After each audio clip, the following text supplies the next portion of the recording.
Good evening, everybody. Hope you're all doing okay after that YouTube outage. That's why I got started a little bit late, just to give things some time to die down, I guess, or get started back up. I'm also streaming through Brave today, so hopefully we'll see less ads when I go to various websites. But also, I want you to let me know if you notice anything weird with the streaming, any kind of change in quality or anything like that. Definitely let me know, because this is my first time trying, and I know that this browser can be a bit buggy, even though it's like uh, better.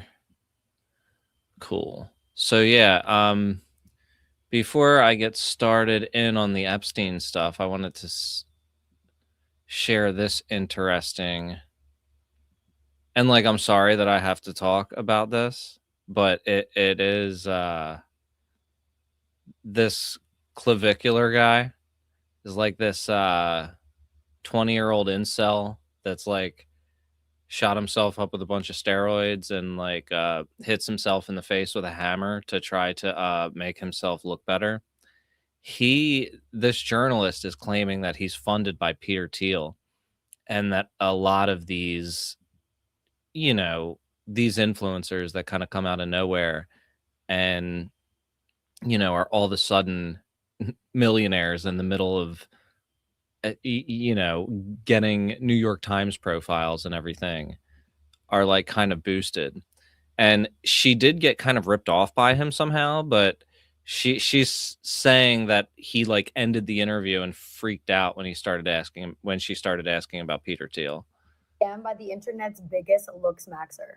Okay, so I paid $15,000 to go and interview Clavicular. To be 30 minutes, that's it, super short, in and out. And I wanted to ask him some questions about like his funding, his business, and of course the rumors about him and Peter Thiel, because that is absolutely everywhere. So we do a little journalism. The second that I brought up Peter Thiel and Palantir, he panicked. He then flipped it on me and then said, I was the one funded by Peter Thiel. He said that his team did research on me and that there was blockchain ties from Thiel funded parties to my wallet, which is, there's zero proof of that because it never happened. He literally couldn't show one single receipt. Show me one receipt that I am Peter Thiel funded or Peter Thiel backed. I'll wait. So let me get this straight. You charge $15,000 for 30 minutes and then you can't handle a single question? Like, source, I just made it up. And then you're calling me a scammer, but literally what you just did is scamming. Like, nobody told me to do this. I went solo. I came alone. And the only reason I asked that question was because everybody was saying that Peter Thiel is the one that got Clavicular released from jail and dropped all of the charges. So yeah, I just got fraud max, but it's pretty clear that Clavicular is funded by Peter Thiel. Yeah, like I think a lot of these right-wing influencers are definitely funded by people like Peter Thiel, if not him directly. Speaking of another plant, Dan Bongino. Of level 10 decisions. Disturbing case with a bunch of level 10 decisions where there's a shitty decision and a shittier one. He's talking about Epstein, obviously, and he's like done a total 180, essentially. Do we redact these four guys in a lineup knowing people are going to speculate about, gosh, who were these four guys? Were they part of this ring? Were they part of a cabal of people?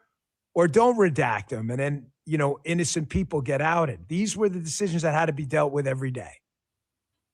Shitty decisions and shittier ones. That's what President Trump has to deal with every single day of his life, and everyone else at that principal level. Everyone. Mike Davis, I can't tell you about this tweet enough because it describes everything. But this is an early tweet, by the way. Mike was on this from the start. This guy's a fantastic lawyer. Mike Davis nailed this from the beginning about what the problems were going to be on the case. If anyone wants kind of a rational, reason-based approach, put that tweet up. I thought that was a hint, the Mike Davis tweet. I got to. He says, here's the problem with the Epstein mess. The FBI doesn't have the evidence many thought it did. You can see the emails on that when we're querying, hey, is there an uncharged third party here? There are not tapes with powerful men raping kids. There is not a list. Epstein's Rolodex is already public.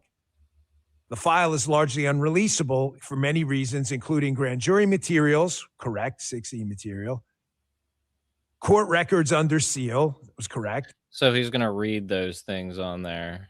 hearsay, and some bogus claims, which would permanently destroy the reputation of innocent people if released.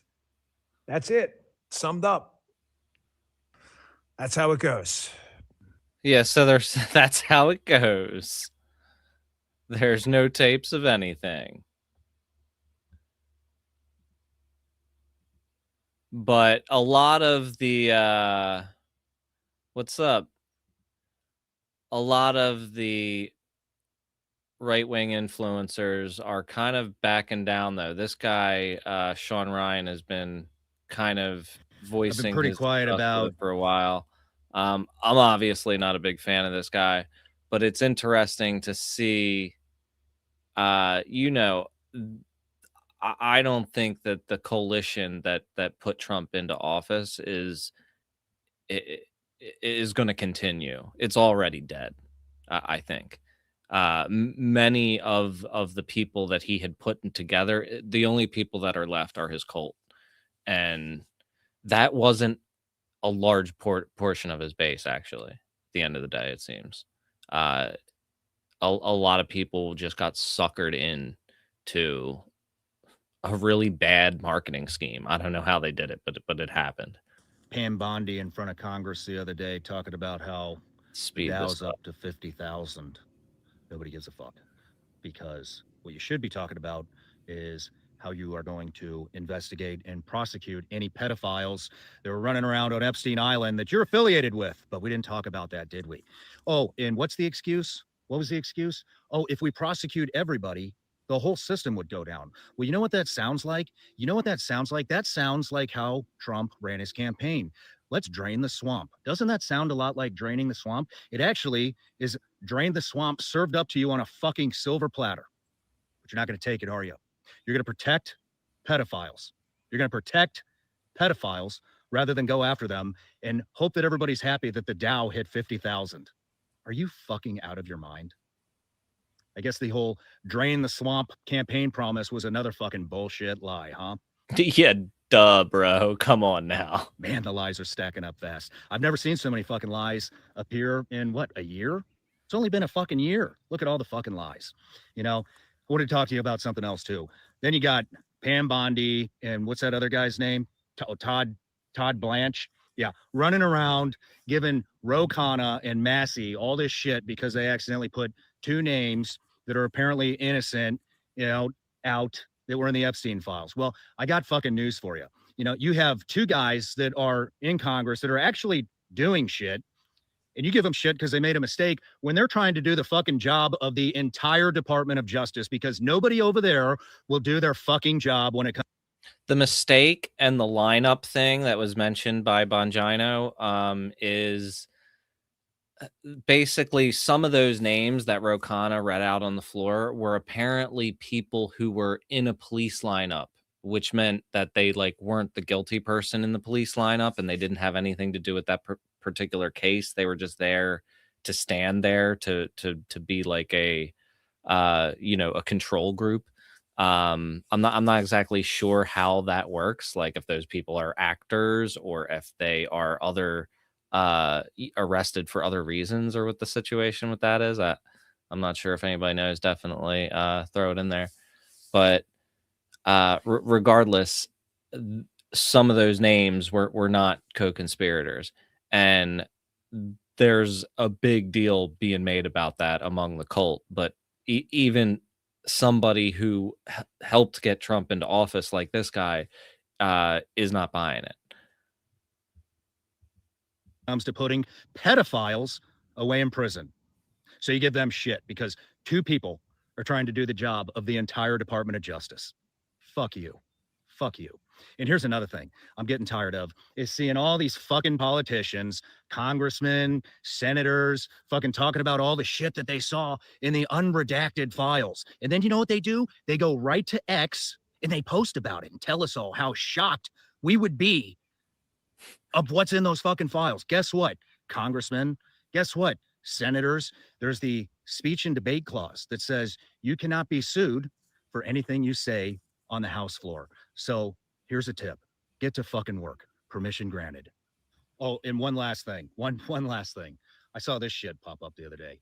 Obama goes on some random podcast that nobody's ever heard of and just happens to drop, "Oh, aliens are real." Yeah, tell me that shit's not fucking orchestrated. Right in the middle of the biggest pedophile ring exposed in the fucking world. All of a sudden, we're gonna drop that aliens are real. Fuck you, motherfucker. Fuck you. I think that was just clip farming because I saw like a day or two later, Obama tweeted that, oh, I was just talking about statistically speaking that there has to be intelligent life elsewhere on Earth.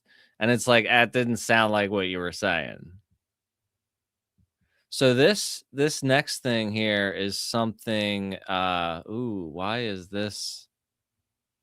Hold on. This is hurting my eyes. What is happening here? Ooh, okay, there we go. Yeah, Daniel found this connection, sent it to me in the Discord. Matthew Mellon, right? So this email has been creating a lot of attention over the past couple weeks. Email is the whole reason for the Zorro Ranch investigation right now. This is an email that was sent to a radio show host in New Mexico, I believe, and it was from a source that he thought it was a source that he had been dealing with over the course of years, apparently, and this was somebody who worked at the Zorro Ranch, and they said that they had evidence that there was a murder of girls that happened on that property and that they were buried out there, and he wanted I think it was, yeah, it was 1 Bitcoin, which was like $8,000 to $10,000 at the time. And so he just passed the DVD or the email, sorry, along to the FBI, and they didn't do anything with it. They told him to not answer, and they just said that they would investigate, and they never did. But now we're seeing this email. One of the names right here is Matthew Mellon. I think that's the only name in here. So I'm not sure if Matthew Mellon is the person who like accidentally killed these 2 girls, but it's kind of weird to accidentally kill both of them. You know what I mean?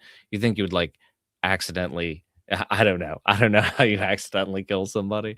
I mean, the way it's described, obviously, like the strangulation thing was apparently supposed to be a part of the act, but you know, um, I feel like you got to really take it too far to kill somebody. But there is, yeah. Let's look up the Mellon guy. Matthew Mellon is a part of this really powerful family. So, what was in it? Let's see what the deal. Oh, he died.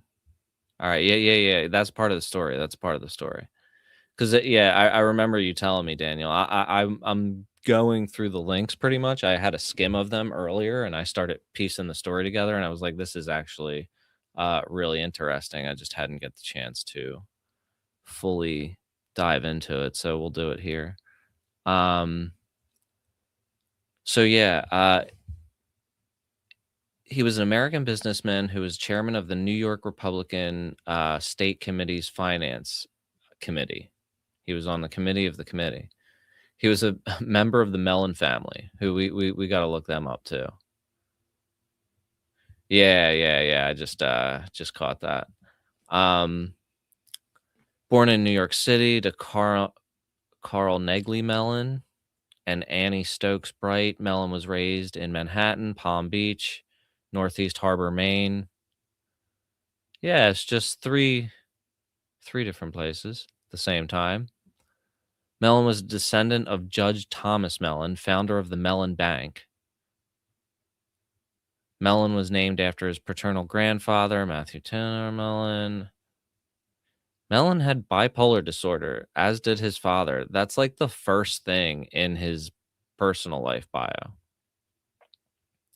Before their 2016 divorce, Mellon lived in New York City with his wife and their 2 children.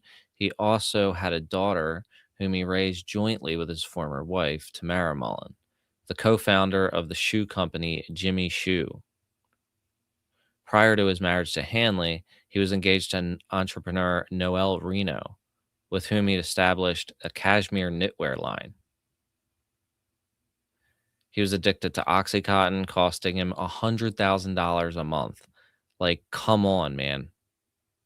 I will be your Oxy plug.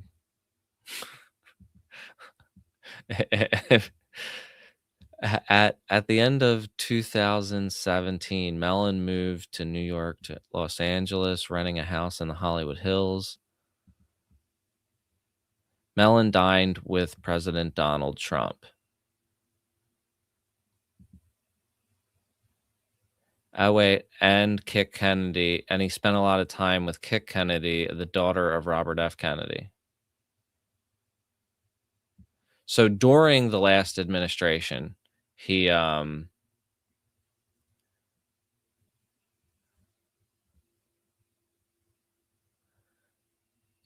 with Trump. So he died in 2018 in Cancun, Mexico, where he was planning to check into the Clear Sky Recovery Clinic, which specializes in ibogaine. However, he was reported to have died in a hotel room in Cancun before arrival at the clinic, suffering a fatal heart attack after taking ayahuasca. That sounds sketchy. Also, is it normal to be going on the same, like doing ayahuasca and ibogaine on the same trip? That seems a little bit much. I don't mean to sound prude here, but that seems it seems like the same trip's a bit much for that. In February 2026, in the latest Epstein Files release, that according to an anonymous email sent to Jeffrey Epstein, Mellon appeared in a video recording of underage Epstein victims being abused. The sender of the email was trying to blackmail Epstein, demanding 1 Bitcoin in exchange for the video. The price for 1 Bitcoin at the time of the letter, I don't know if that's correct. I thought he was trying to sell it to the radio guy, because if he was trying to blackmail Epstein, like, that guy probably would be dead. Or at the very least, there would be other records. Like, this would be a wider story of Epstein in the emails with other people talking about how this guy was trying to extort him. I don't remember that. Because there were cases where people had tried to extort him, and he had talked a lot about that in the emails.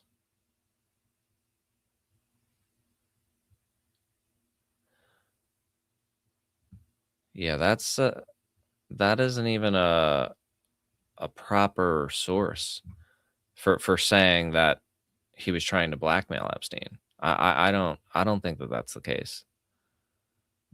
So the Mellon family, Mellon Bank,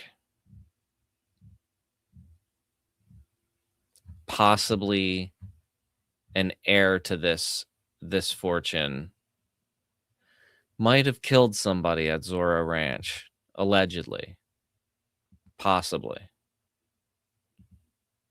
Let's see what more we can figure out about this person.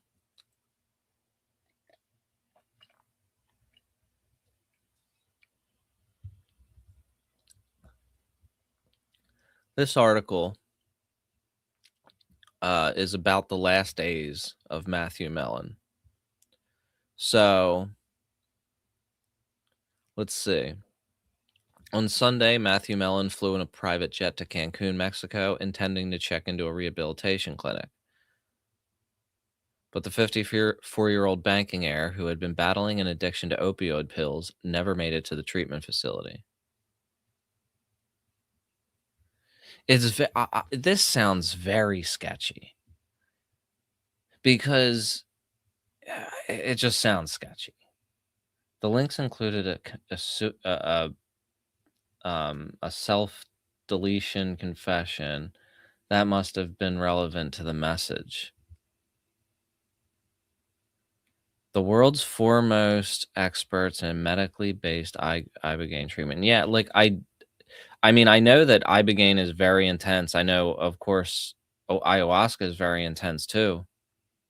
But it just seems weird. Like you got to go to do ibogaine the next day, and you're gonna do ayahuasca the day before that.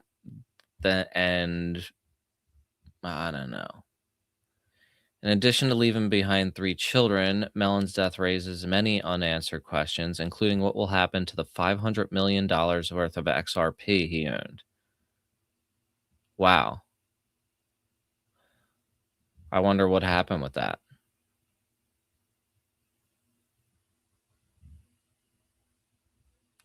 He began the year in Los Angeles with a great promise and flurry activity. Yeah, I mean, it is weird that he was spending time with Trump and the Kennedy family.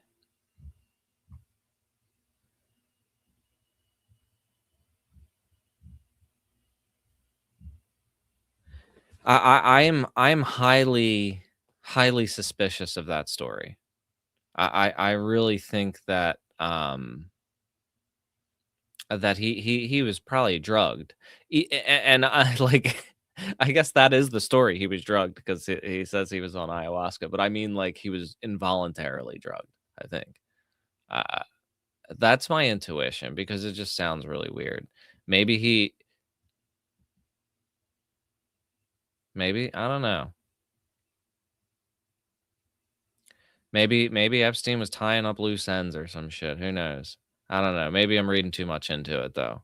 But it does seem like kind of a strange death. What else we got here? Wasn't there? Oh, and there was also emails between Mellon and Epstein as well.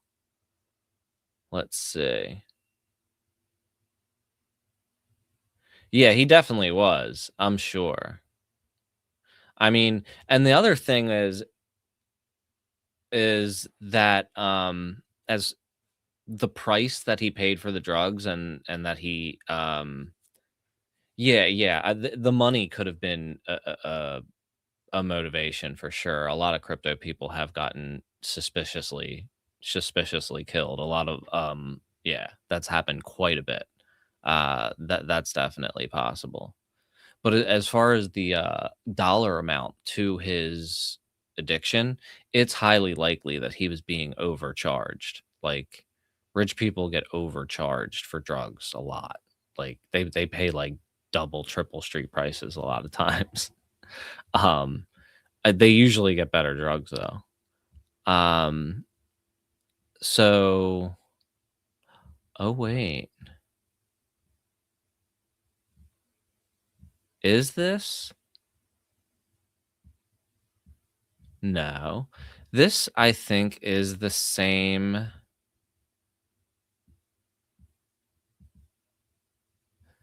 This person talking to Epstein is the same person that was talking to the radio guy, but he's not extorting him. He's just talking to him normally. And he just lists Matthew Mellon in this thing. And he just says, find the list below.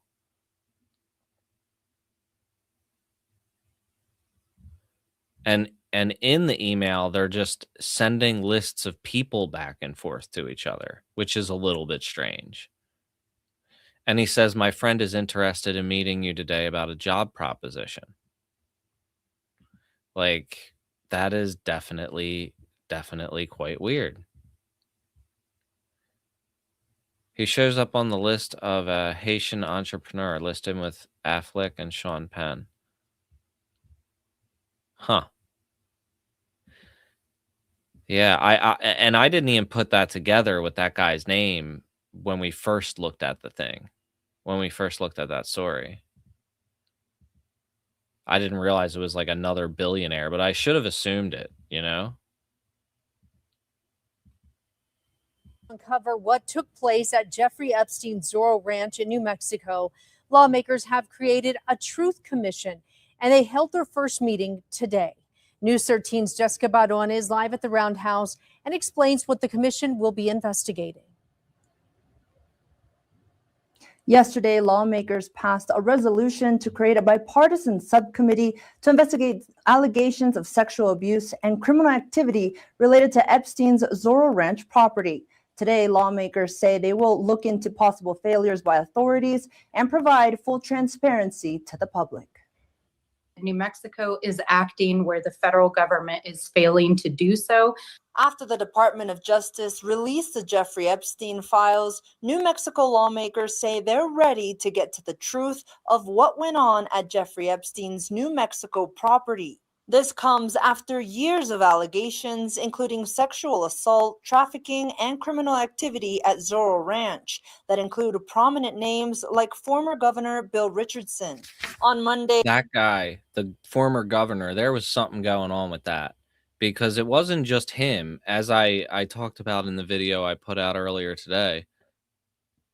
There were multiple government officials that were regular visitors of the ranch, that were in Jeffrey Epstein's black book, that received donations from him.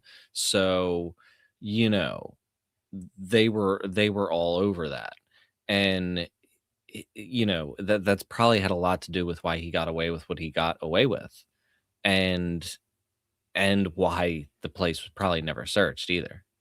lawmakers fast-tracked a resolution to create a truth commission to investigate the case. This Truth Commission will finally fill in the gaps of what we need to know as a public by investigating the failures that led to the horrific allegations of abuse and crime at Zorro Ranch.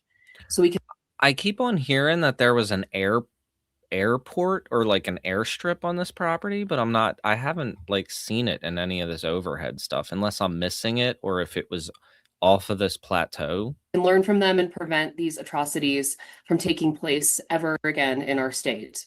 The commission will create a report with victim testimony and statements, review state laws to make sure there are no loopholes for sex offenders, and will examine the statutes of limitations for childhood sexual assault to make sure they are not too short for victims. With what is already publicly available in the files, there are allegations that folks were as young as small children, toddler age children that were at the ranch, who were abused, all the way to teenage girls. The commission says they plan to also visit Zorro Ranch and are prepared to use subpoena powers to investigate perpetrators, saying they're prepared to hold the state accountable if necessary. There are already persons of interest that we will be looking into to issue subpoenas to if they.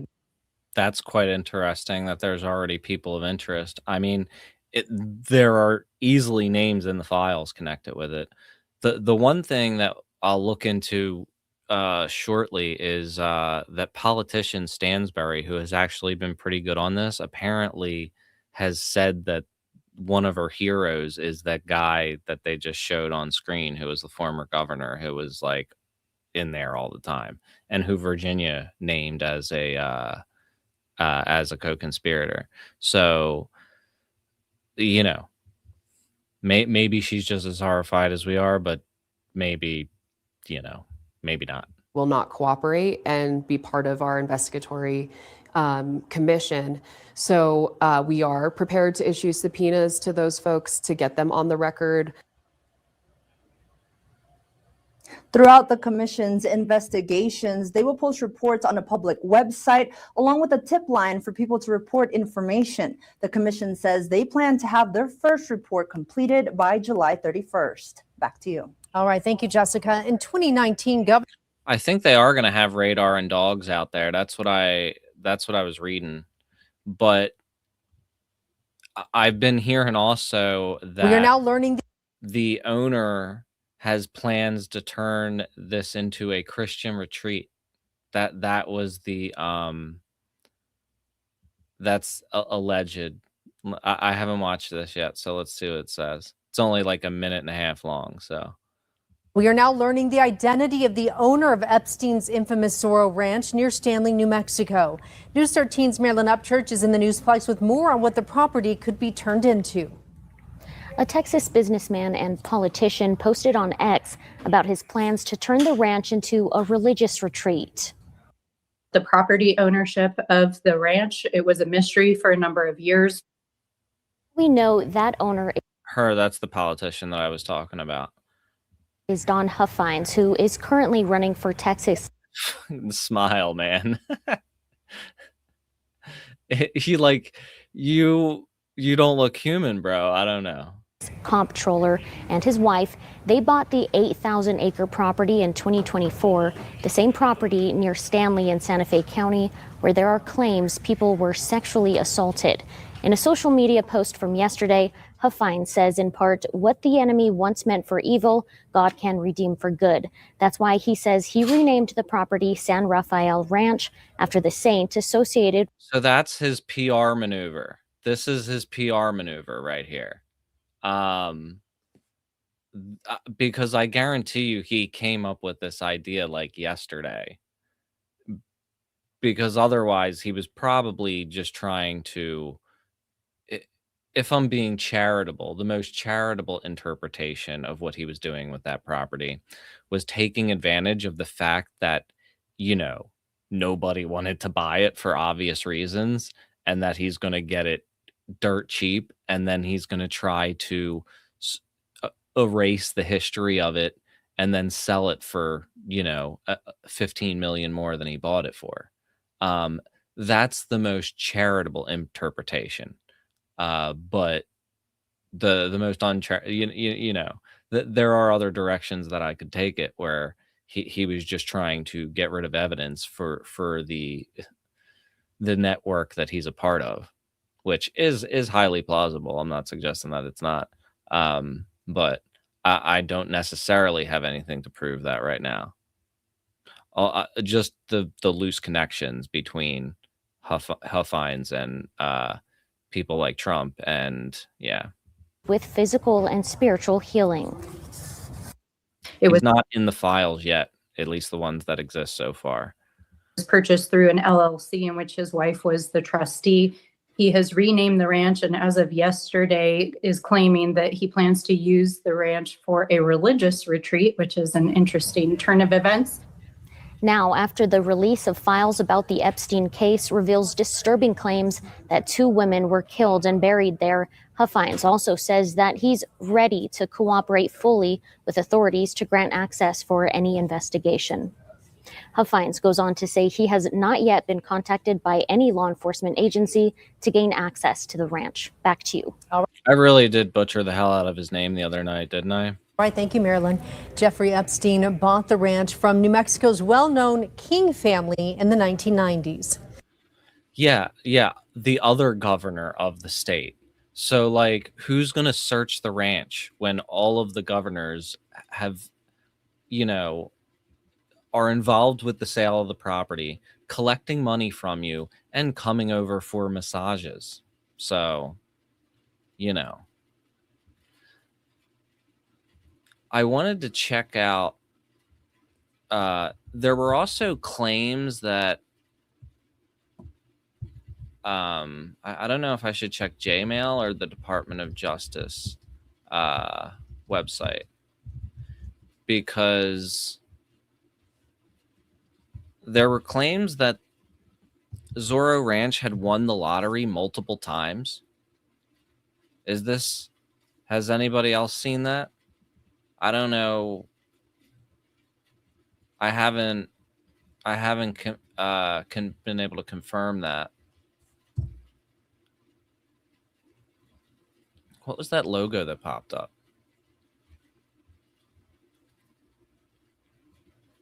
Let's see. How many times we got lottery coming up? 500 times? There's a notion that playing... Let's see about Gmail in particular. Let's see if it comes up in It's not. It's probably more so going to be.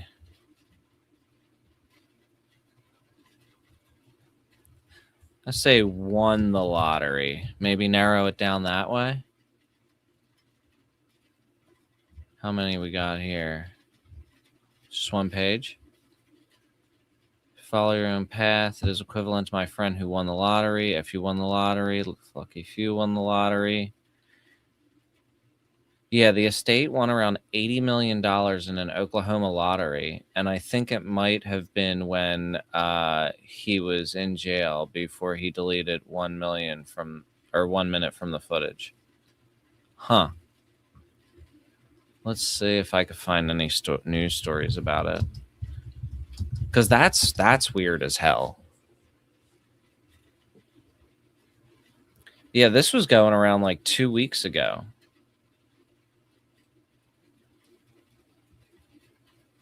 Oh, it was in a tip. Okay.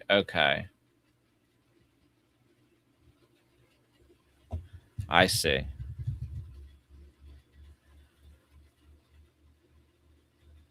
Epstein, although he must have known the improbability of winning the lottery, he played it nonetheless.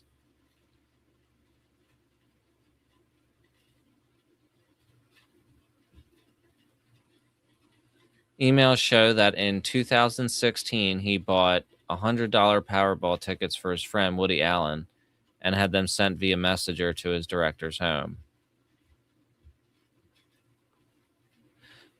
One tip to then FBI Director Robert Mueller in 2009 claimed that the Epstein-owned Zorro Trust won an $80 million lottery ticket in New Mexico. He's claiming it happened in 2009 or the tip was given in 2009. That is phrased very strangely. So this is the email. Some interesting facts that should be passed on to the investigative agent on the Epstein case. I will also copy Director Mueller. Zorro Trust, belonging to Epstein, won an $80 million lottery ticket in New Mexico. Zorro Ranch, belonging to Epstein, sits close to the U.S.-Mexico border, where most trafficked children are rooted prior to being dispersed to the East Coast. Several high-ranking officials and friends of Epstein have confirmed he has had relations with trafficked underage minors. Both Ghislaine Maxwell and Redacted were served last week, 2 key witnesses in the Epstein camp. Thank you, Conchita. So this seems like it was between 2 investigators. This is like more than a tip. This is between investigators. This is I would say even more credible than a tip. That's pretty wild.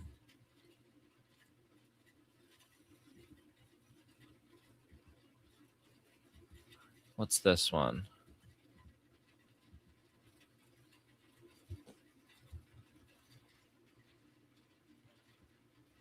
Yeah, I haven't watched this yet, but this seems pretty interesting. It's only a minute long. Apparently, somebody was fired for pointing out that Epstein's account was an issue at Deutsche Bank, or however you pronounce that.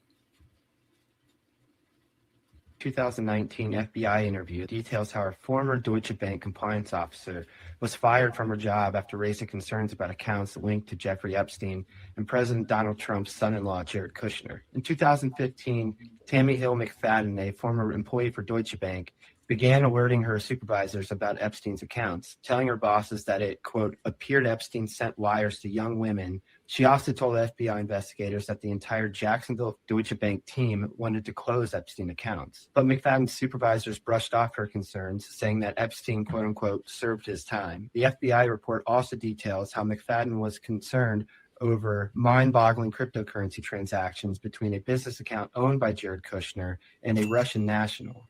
Kushner's account was a part of more than 100 other politically connected bank clients whose accounts weren't facing standard levels of scrutiny. You can read this story and more at levernews.com.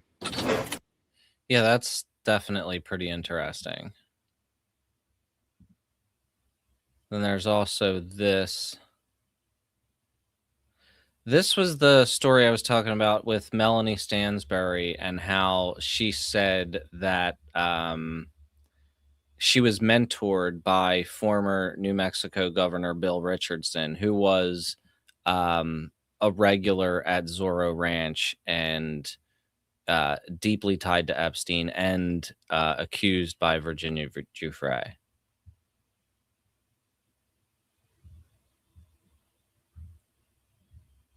Where's the link? Oh, okay. Thank you. Let's see. Pull that up in a minute. So yeah, and like this is like I'm undecided on this. I'm curious if she has had. Well, this is the thing that kind of made me think that there were potential issues because it's said that she like after he died, which was after the accusations happened, she joined in honoring his legacy after his passing in 2023. This was after the accusations had come out about him. And that was also before that side of the aisle was actually that's before that side of the aisle was paying attention to the Epstein case. I feel like most of them just didn't believe it and thought it was a conspiracy theory, and anything that smelled of a conspiracy theory they wanted to avoid. It's good that they're not now. Yeah, so I do got this link, but for some reason I'm getting like a paywall. But Trust keeps Powerball winner a mystery only lottery commission knows who is now $23 million richer. A financial planning company based in Oklahoma City received $29.3 million Monday on behalf of the Zorro Trust. Oh, wow. So that definitely happened. This is a solid link. Even though I can't I could still see Zorro Trust in the headline or in the opening line here. 23 point. There's probably something going on there because the governor probably is in charge of the lottery, right? Is the governor in charge of the lottery? I got to ask that. Is the governor I mean, it's a crazy assumption for me to make, but like you would think they're kind of involved.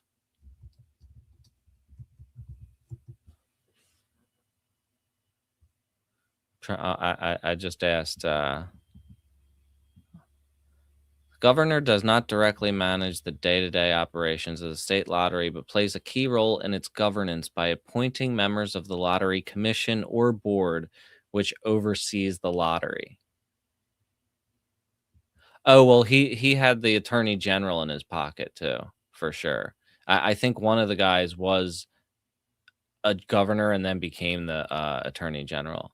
I put out a video about it earlier, but yeah, that's pretty wild.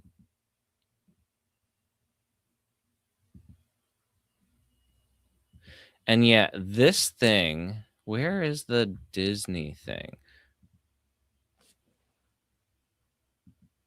Look at this. This is nuts. Disney Cruise Lines has been stopping at Little St. James Island. I don't know when this is from, but this is apparently legit. Let's see if there's any fact checks in here. Oh, wait, no. There might be a fact check. Let's see. Little St. James, often called Epstein's Island due to its former owner, is privately owned. Frequently stop at St. Thomas, St. Ports. Claim stems from a persistent rumor, misinformation. I mean, yeah. Maybe it's wrong. Can't be sure. because AI gets stuff wrong, but also people do be posting a lot of fake shit.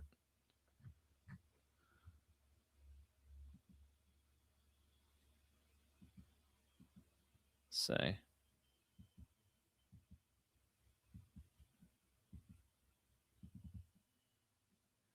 Barry Diller was another name that came up. I don't know. He is another billionaire that's been. No, I don't trust Gok for sure. That's why it's indecisive. Here again at Capitol Hill again. I have been pouring through the Epstein files. You're never going to believe the name that I just found. So Barry Diller. Barry Diller is basically a billionaire who helped found Fox Broadcasting with Robert Murdoch. More importantly, Barry Wow. Diller, he owns a lot of, or founded a lot of media conglomerates such as IAC. He actually also owns the Daily Beast. And before founding IAC, he worked at ABC, Paramount, and obviously Fox. But more importantly, he's married to designer Diane von Furstenberg, Diane von F. So I've been going through all of Epstein file emails trying to piece together who are the players, I should say, within mainstream media. How do they cover up stories? How do they spin narratives? And I was searching for George Stephanopoulos, and I found George Stephanopoulos and Ali Wentworth in an email about Barry Diller. And this is what's absolutely insane to me. This email, Jeffrey Epstein specifically said Barry Diller has been to the island many times, yet you have not seen a single news article about Barry Diller going to Epstein's island. And that is largely because the same people that Barry Diller went to dinner with, George Stephanopoulos, Katie Couric, Barbara Walters, Ariana Huffington, these people are protecting the predators in Hollywood. Barbara Walters absolutely knew about Jeffrey Epstein. Everything that had come out about Epstein came out when she was invited to that dinner and probably did attend. More importantly, George Stephanopoulos and Ali Wentworth in this email back from 2010 basically said that they confirmed I'm assuming they went to the dinner with Barry Diller and Jeffrey Epstein in 2010. These people all knew what was going on with Jeffrey Epstein, and they all were using their power and whatever influence they had within their respective networks to keep this all a secret. What is appalling to me is that George Stephanopoulos still works for a major media conglomerate. These people are still working for media organizations despite the fact they had to have known what Jeffrey Epstein was doing. More importantly, Barry Diller in this email, basically Jeffrey Epstein states that Barry Diller had been to the island multiple times. We'll look through the Barry Diller emails in a minute. Why is there not a single article talking about Barry Diller on Epstein's island, even though it's clear? And the fact that Barry... All right, yeah, she's just probably going on about that. Let's and also, before I move on to the Barry Diller thing, we'll be a little bit ADD today because I'm getting some good stuff here. So the lottery scams and rigging definitely happens. This case is probably unrelated to the one we just talked about, but it shows that it actually does happen.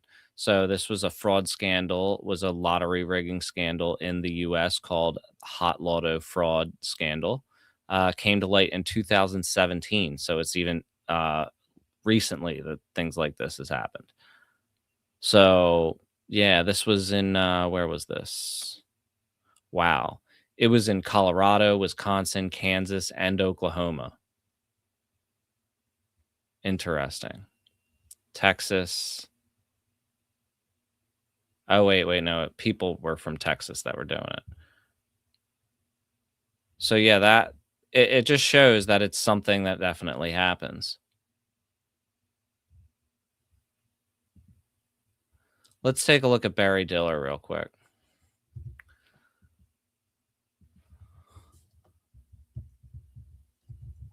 That was just a random one that came up when I searched Barry Diller. I'm at the Olympics opening. Bill Gates and wife and Barry Diller and Diane, 2 rows in front of me. 2012. Barry Diller would like to take a hike on the island. Please organize. Jeff said he would like to talk to you about this. This was 2003. So technically he wasn't arrested yet, but of course that was his most, you know, that was his worst era pretty much.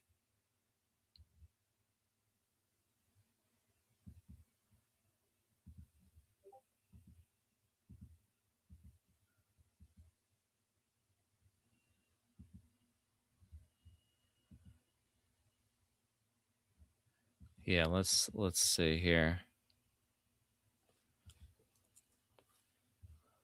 Tim is having lunch with Barry Diller. Yeah, the fact that he was that he was already taking walks on the island way back in 2003 or 2003.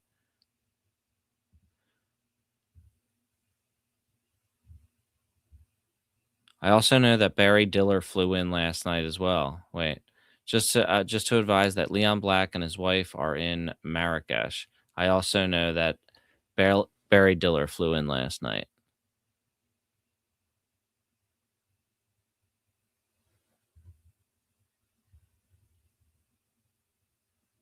Yeah, I think that was the story that we were reading about with the lottery winning. I don't know if it was it was the Zorro Ranch Trust that won the lottery, not him personally. But yeah. Yeah, I mean, I do think it's possible. I don't know if it's connected to that specific case, but I do think that it is it's possible that they were running a similar scam essentially.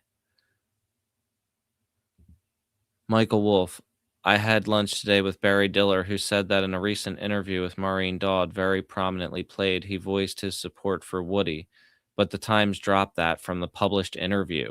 He relayed this to Woody and Sun Yu. He further said that Amazon will drop Woody. I didn't tell him that. Yeah, I saw it, brother. I'll get to that. Thank you.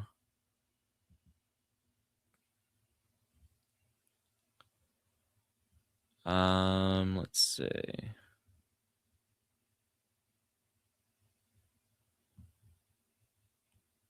Just got back tonight on Barry Diller's plane. This is Peggy Segal, who is another villain in this story, I believe. We haven't looked too much into her yet, but I have a note that that's one that we need to look into. So there's just 75 with his name, so we could get through these pretty easily. John Sykes and Barry Diller. So we know he's definitely been to the island. We know that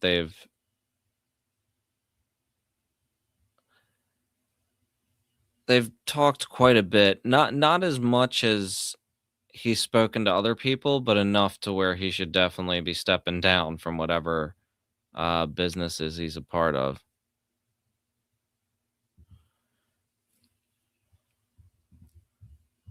Trying to see if there's any more here. Peggy Segal is in a lot of these, which is also disturbing. No, you're good, bro. You're good. Let's see.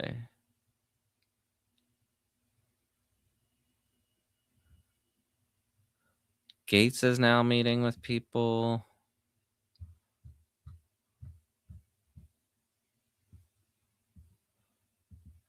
Yeah.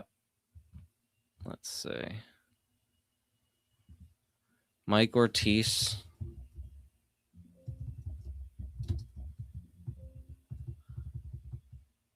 Yeah, I mean, I think we definitely, it's not so much of a surprise because I'm pretty sure he was in with Rupert Murdoch as well, who was the other founder.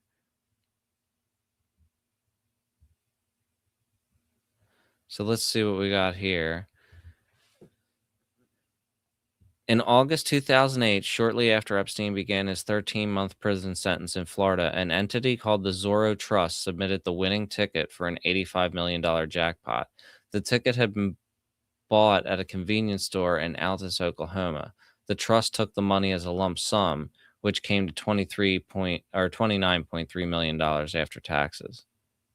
As it happens, Epstein had an entity called the Zorro Trust. He used it to make donations to politicians in New Mexico, where he had a ranch called the Zorro Ranch. A few years ago, a lawyer representing the alleged victims took the prospect of Epstein winning the lottery serious enough that he brought it up during a deposition with Epstein's former pilot. The Oklahoma City newspaper, the Oklahoma, did a little more digging and discovered that the anonymous winner worked in a grocery store across the street from the convenience store where the lottery ticket was sold. Apparently, she decided to use the same name for her trust as Epstein did for his. Interesting.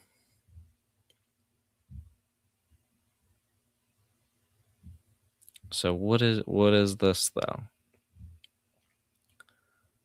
Bloomberg? He bought Leslie Groff $24 worth of Powerball.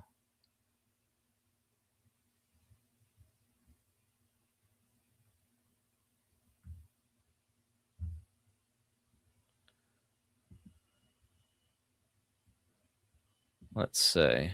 What else did I have? Barry Diller.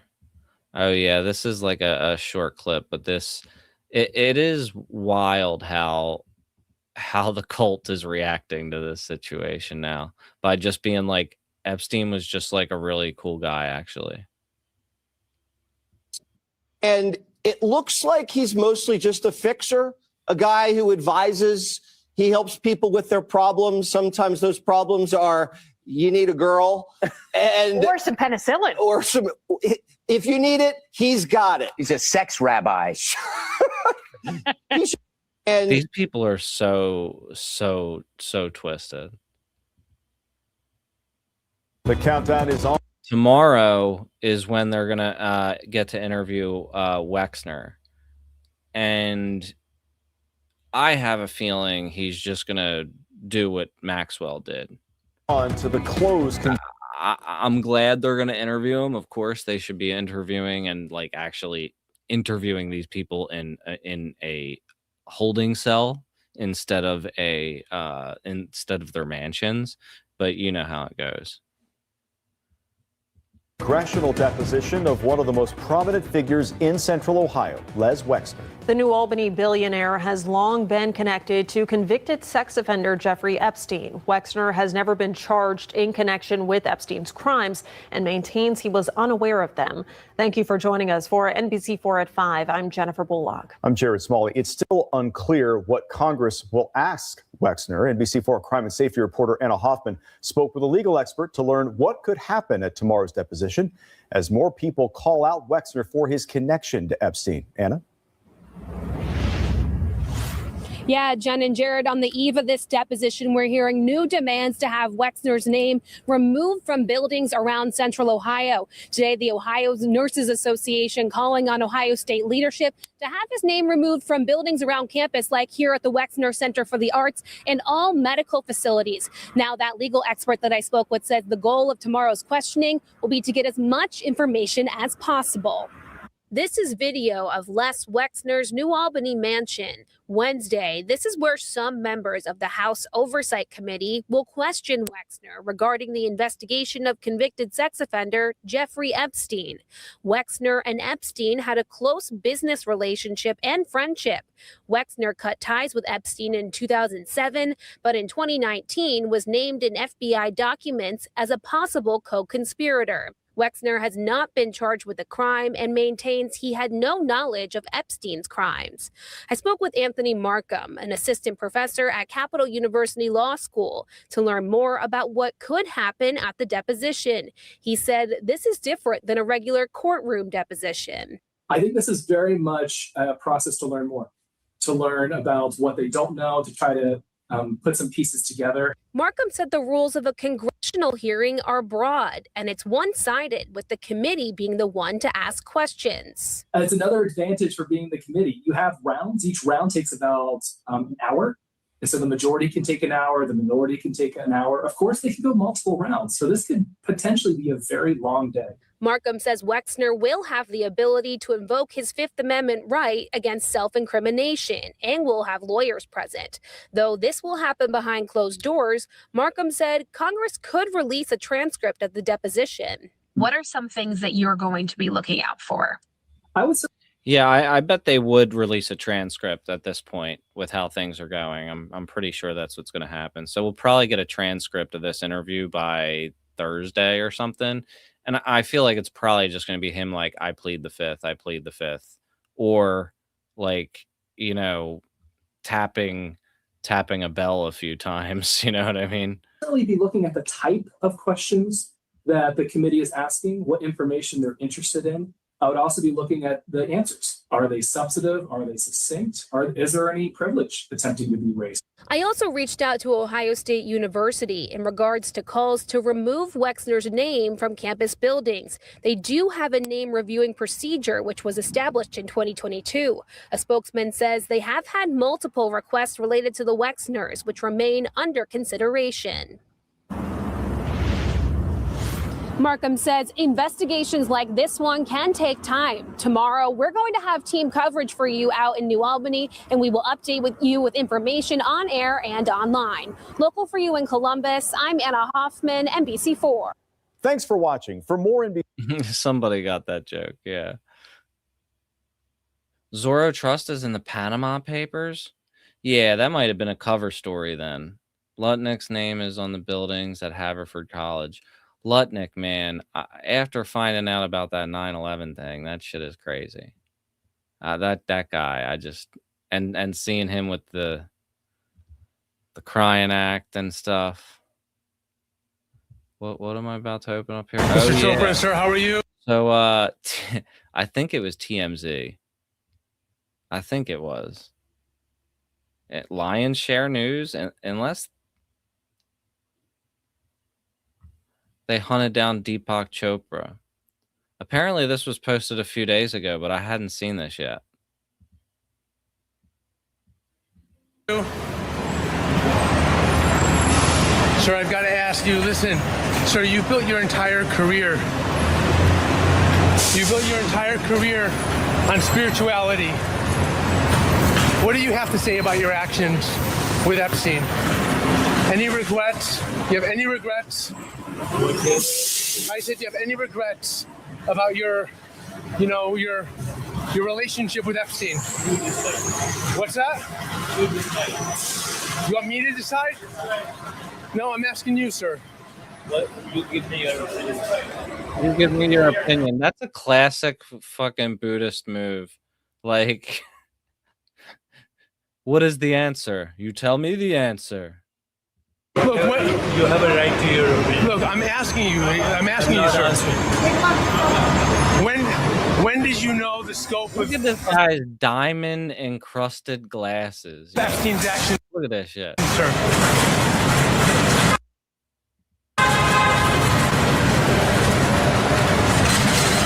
And why did you keep the relationship going for so long? Is there anything you could say? Mr. Chopra, anything at all? Sir, you had a relationship with him after 2008, after his conviction. Is there anything you can say about that at all, sir? You do your own work and find out. I am. I'm asking you. I'm coming right to you, sir. I'm not answering. Oh, well, I'm asking. You don't have to answer. I'm not answering.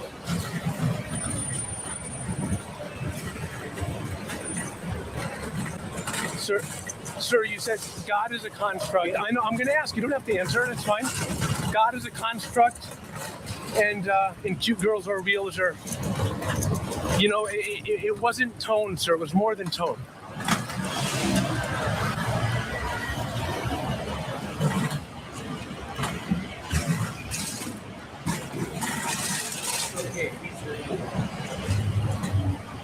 I guess he still just chases the guy around. I guess it wasn't TMZ. It was probably like this actual page that was Lion Share News. That, you know, interesting nonetheless. I'm sure that a lot of these people are going to be chased down quite a bit.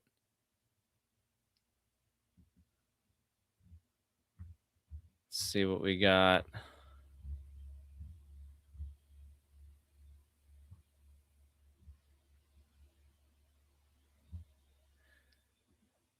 Well, yeah, I think that is all I got for this evening. I appreciate you all joining me.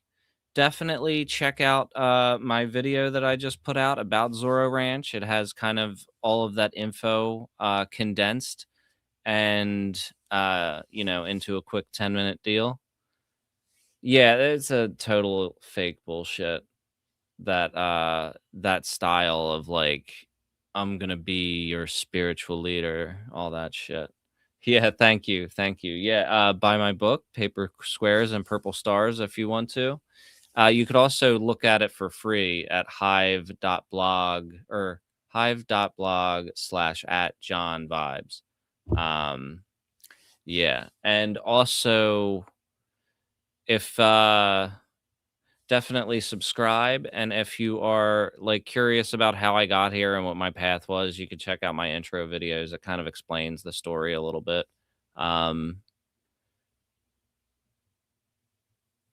Yeah, exactly. The rich deserve their money because they are better spirituality. They have a lot of those types of ideologies that you could kind of fall into where it just like justifies, oh, thank you so much. That's very kind of you. Very kind of you. Um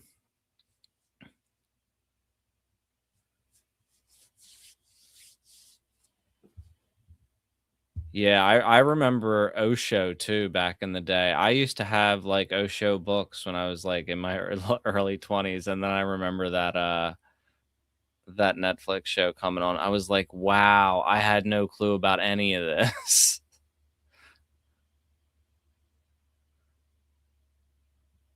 But yeah, very much appreciate y'all. Definitely join the Discord. It is free for now. I will soon once once the trolls start appearing and stuff, I'm gonna lock it behind a Patreon paywall, and I also am kind of like setting that up so I'll allow members of the Patreon to send links in chat and stuff like that. So um, that's pretty much already set up. I'm just not really pushing it that hard because you know we're not there yet. We got a little ways to go and growing. But I really appreciate that y'all are uh supportive this early on. I didn't expect to have support this early on like this. So it is very cool. I was in for a very struggling year of trying to get this channel off the ground, and I definitely I'm dedicated to making it happen, but I'm getting more support than I expected early on, and I'm very grateful for it. But yeah, with that, definitely check out the other videos that you haven't seen yet, and I will catch y'all tomorrow at 10 Eastern. Peace.